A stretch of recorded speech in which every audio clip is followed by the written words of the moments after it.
Okay, well, speaking of reggaeton, in 2019, Daddy Yankee came up with a song Con Calma, featuring you, which basically was a remake of Informer. Yeah. So how did that come together, and at what point did you start becoming involved in it? Playing Skills did it. So they produced it, and they had like somebody do like a ghost track. So they played it for Yankee, and Yankee was like, "Don't give it to nobody. I want that. I want that on it." And he goes, "And it'd be even crazier if we could get Snow on it." They called me up, and they were like, "Yo, Snow, we're gonna do this song." And I'm like, "All right, let me hear it." When they played it for me, I was like, "Oh, okay, this sounds good." So I got out of my bed and, brushed myself off. I went over to the front room and, come with a nice young lady, intelligent, jungle and ivory.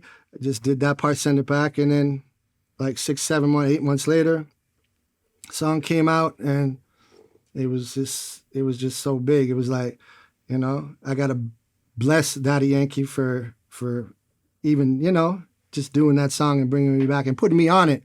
You know what I'm saying? So I respect him, Well, that song ended up becoming a huge smash. Right now on Spotify, it's at 1.1 billion views. Yeah. I got a plaque the other day I thought it said 1 million.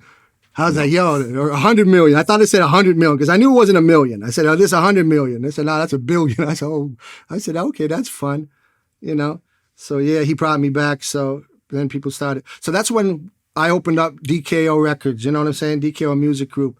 And we have our Latin artist named Balam, who just, signed with Audio Up and DKO. So I knew I could do a little something with the Latin, you know what I mean? With Balam, because I started to get to know some Latin people, you know what I mean? So in the music business. So I just tried that, and just now we're having fun and doing it.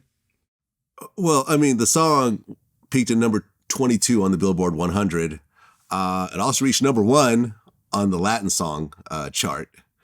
And I mean, internationally, it was like number 1 in this country, number 2 in this country, number 1 in this country. Like it became a truly international hit. Yeah. I won all these, I got like Billboard awards. I won like 8 Billboard awards and all these Latin awards. And see, I'm not a really award person because like I said before with the Bob Marley, like if I got an award and Bob don't have an award, does that make me, no. So, but they're fun because I remember when I used to go to school in grade 6, I was so lazy, but I wanted the award of excellence, right? And I never got that award of excellence, right? I always got like a other little one, you know what I mean? And I always wanted that.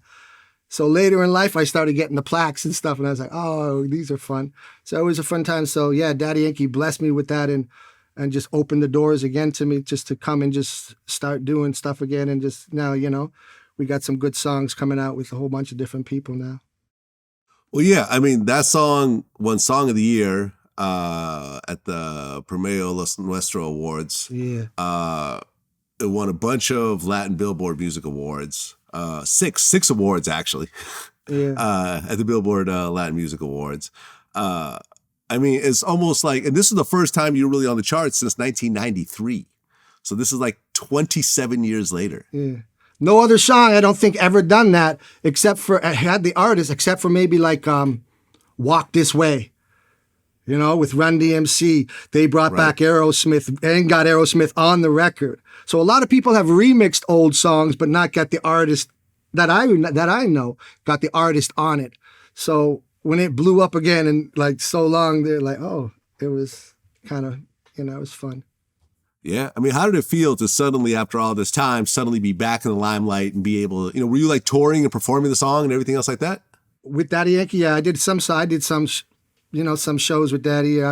First time I met him was at a show because we didn't do the video together because I was kicked out of America, right? At that time, I wasn't allowed to go to America. So he did his part in LA. I did my part for the video in Toronto.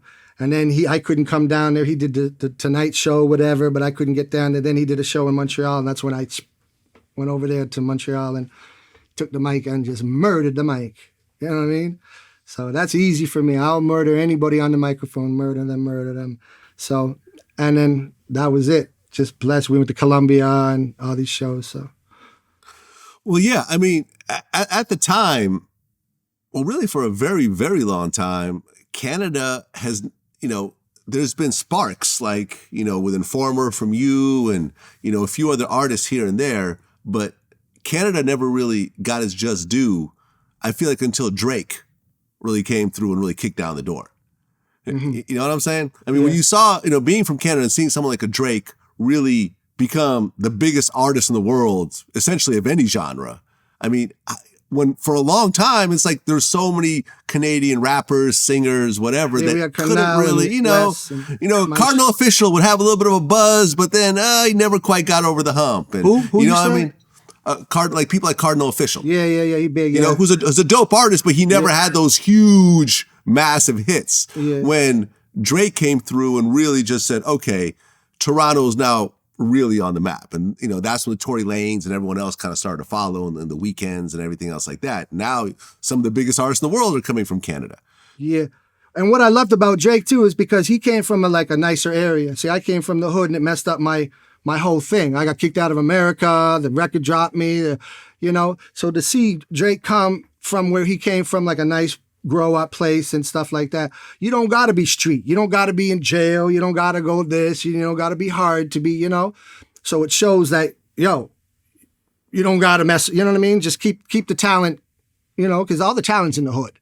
Most talent is in jail. You know what I mean? If Jesus Christ was here, Jesus would be in jail. You know that, right? So all the talent is in jail. All the singers, the writers, so we got to keep them separate and safe. And so when I saw Drake, like when I first saw him, he wasn't blowing up. And then he just started to blow. And then Justin Bieber and then Tory Lanez. So we have so much talent because, like I said, because we grew up. I grew up in a housing project, so right next door to me was Irish. Right next door to me was Indian. Over here was Jamaican. Over here was rock and roll. I'd walk down the thing and I'd hear rock. Over here I'd hear. So we grew up with all the culture. Like, in New York, especially back then, it was more segregated. You go to Queensbridge, Shan didn't know no white people. You know what I mean? Shan was in Queensbridge, and Shan was like, I didn't have too many white friends. I knew them, but I didn't, because we're over there. We got the, especially back then when I was growing up. So to see all these guys blowing up and doing, I knew it was going to come because Toronto's so talented. We got a whole bunch of talent over there. We just got to keep them clean. We got to keep them clean and keep them out of trouble. That's what we got to do. Don Million and all them. Big up, respect, CJ.